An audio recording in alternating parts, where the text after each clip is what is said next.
Hello. Learn and grow with Ayishu എന്ന YouTube ചാനലിലേക്ക് എല്ലാവർക്കും വീണ്ടും സ്വാഗതം. നമ്മുടെ ഇന്നത്തെ ടോപ്പിക്ക് എന്താണെന്ന് നോക്കാം.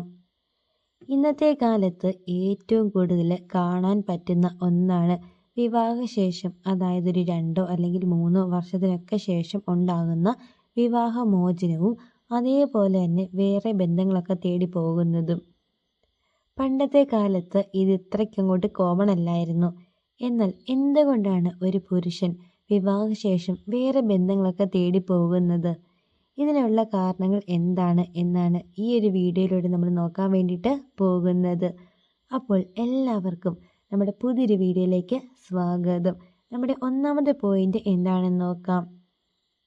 വിവാഹശേഷം ഒരു പുരുഷൻ വേറെ ബന്ധങ്ങളൊക്കെ തേടി പോകുന്നതിൻ്റെ ഒന്നാമത്തെ കാര്യം എന്ന് പറയുന്നത് സൗന്ദര്യമാണ്. അതായത് നമുക്കെല്ലാവർക്കും അറിയാം, കല്യാണത്തിന് മുമ്പൊക്കെ എല്ലാ പെൺകുട്ടികളും നല്ല മേക്കപ്പ് ഒക്കെ ചെയ്തിട്ട് അവരവരുടെ സൗന്ദര്യം ഭയങ്കരമായിട്ട് നോക്കും. അതായത് ഹോം റെമഡീസും കാര്യങ്ങളൊക്കെ നോക്കിയിട്ട് അവരവരുടെ സൗന്ദര്യത്തിന് നല്ല ഇമ്പോർട്ടൻസ് കൊടുക്കാറുണ്ട്.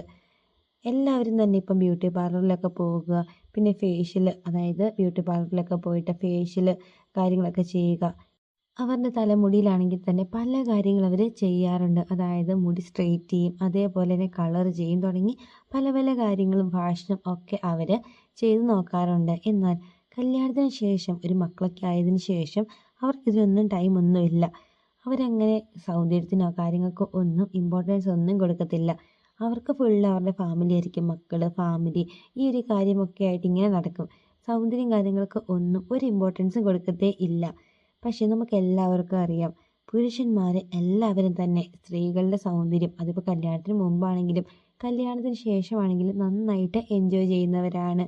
പക്ഷേ കല്യാണത്തിന് ശേഷം, മക്കളൊക്കെ ആയതിനു ശേഷം സ്ത്രീകൾ അങ്ങനെ ഇമ്പോർട്ടൻസ്, അതായത് അവരുടെ സൗന്ദര്യത്തിന് ഇമ്പോർട്ടൻസ് ഒന്നും കൊടുക്കുന്നില്ല എങ്കിൽ തീർച്ചയായിട്ടും അവർ വേറെ ബന്ധങ്ങളൊക്കെ തേടി പോകുന്നവരും ഉണ്ട്.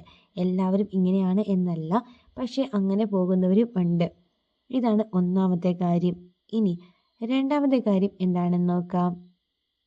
രണ്ടാമതായിട്ട് വരുന്നത് ഒരു കമ്മ്യൂണിക്കേഷൻ ഗ്യാപ്പാണ്. അതായത് കല്യാണത്തിന് മുമ്പൊക്കെ എന്നും ഡെയിലി സംസാരിച്ച്, അല്ലെങ്കിൽ കല്യാണം കഴിഞ്ഞ ഉടനെയൊക്കെ ഭയങ്കരമായിട്ട് സംസാരിച്ച് എല്ലാ കാര്യങ്ങളും ഷെയർ ചെയ്തുകൊണ്ടിരുന്ന കപ്പിൾസ് കല്യാണത്തിന് ശേഷം കുറച്ച് കഴിഞ്ഞ് ഒരു മക്കളൊക്കെ ആവുമല്ലോ, ആ ഒരു ടൈമിൽ പിന്നെ അവർക്കധികം സംസാരിക്കാനൊന്നും ടൈം കിട്ടാറില്ല. അവരുടെ മക്കളുടെ കാര്യങ്ങൾ, വീട്ടുജോലികൾ, ആ ഒരു ഫാമിലിയിലെ കാര്യങ്ങൾ തുടങ്ങി പല കാര്യങ്ങളിൽ അവർ ഭയങ്കര ബിസി ആയിരിക്കും. ആദ്യത്തെ പോലെ ഉള്ളൊരു കമ്മ്യൂണിക്കേഷൻ കാര്യങ്ങളൊന്നും അവരുടെ ഇടയിൽ ഉണ്ടാവില്ല. ഇപ്പോൾ ഇടയ്ക്കൊരു വഴക്കൊക്കെ ഉണ്ടാക്കിയാലും അവർ അങ്ങനെ പെട്ടെന്ന് കോംപ്രമൈസ് ഒന്നും ചെയ്യത്തില്ല. കാരണം അവരവരുടേതായ തിരക്കുകളും കാര്യങ്ങളൊക്കെ ആയിട്ട് നടക്കും. പക്ഷെ മുമ്പ് ഇങ്ങനെയല്ലായിരുന്നു. കല്യാണത്തിന് മുമ്പെന്ന് പറഞ്ഞിട്ടുണ്ടെങ്കിൽ എന്ത് വഴക്കുണ്ടെങ്കിലും പെട്ടെന്ന് ഇത് കോംപ്രമൈസ് ഒക്കെ ചെയ്യുമായിരുന്നു. ഇതും ഇങ്ങനെ വേറെ ബന്ധങ്ങൾ തേടി പോകാനുള്ള ഒരു കാരണമാണ്. അതായത് കമ്മ്യൂണിക്കേഷൻ ഗ്യാപ്പ്. ഇതാണ് നമ്മുടെ സെക്കൻഡ് പോയിന്റ്. ഇനി മൂന്നാമത്തെ കാര്യം എന്താണെന്ന് നോക്കാം. മൂന്നാമതായിട്ട് വരുന്ന വേറൊന്നുമല്ല, വൃത്തിയാണ്. അതായത് നമുക്ക് എല്ലാവർക്കും അറിയാം, കല്യാണത്തിന് മുമ്പ് എല്ലാവരും നല്ല വൃത്തിക്ക് നടക്കും അല്ലേ. ബ്യൂട്ടി പാർലറിലൊക്കെ പോയി ഡ്രസ്സൊക്കെ, അതായത് ഡെയിലി അയൺ ചെയ്ത് നല്ല ഡ്രസ്സൊക്കെ ധരിച്ച് ആദ്യമേ, അതായത് കല്യാണത്തിന് ആ ഒരു ടൈമിൽ ഉള്ള പോലെ ആയിരിക്കത്തേ ഇല്ല അവർ കല്യാണമൊക്കെ കഴിഞ്ഞൊരു മക്കളൊക്കെ ആയി കഴിയുമ്പോൾ ഉള്ളത്. പിന്നെ അങ്ങനെ വൃത്തിയും കാര്യങ്ങളൊന്നും അവർക്ക് ഉണ്ടാവില്ല. ആദ്യമേ ഇങ്ങനെ നോക്കുമെങ്കിലും പിന്നെ പയ്യെ പയ്യെ അവർക്ക്, അതായത് ഇപ്പോൾ അവർ കുളിക്കുന്ന കാര്യമൊക്കെ ആണെങ്കിലും എല്ലാ ജോലിയൊക്കെ കഴിഞ്ഞിട്ടായിരിക്കും കുളിക്കുന്നത്. മക്കളുടെ കാര്യങ്ങൾ, വീട്ടുപണി, എല്ലാ കാര്യങ്ങളും കഴിഞ്ഞിട്ട് ടൈം ഉണ്ടാക്കിയിട്ടായിരിക്കും അവർ കുളിക്കുക, ബാക്കി കാര്യങ്ങളെല്ലാം ചെയ്യുന്നത്. അങ്ങനെ വൃത്തി എന്ന് പറഞ്ഞാൽ ഭയങ്കര ഒരു ഇമ്പോർട്ടൻ്റ് ആയിട്ടുള്ളൊരു കാര്യമാണ്. സ്വന്തം വൈഫിന് അല്ലെങ്കിൽ പാർട്ട്ണർക്ക് വൃത്തി കുറവാണ് എന്നുള്ളൊരു കാര്യം ഉണ്ടായിട്ടുണ്ടെങ്കിൽ തീർച്ചയായിട്ടും ആ ഒരു പുരുഷന്, ആ ഒരു സ്ത്രീയോടുള്ളൊരു താല്പര്യം കുറയുകയും വേറെ ബന്ധങ്ങളൊക്കെ തേടി പോകാനുള്ള ചാൻസ് വളരെ കൂടുതലാണ്.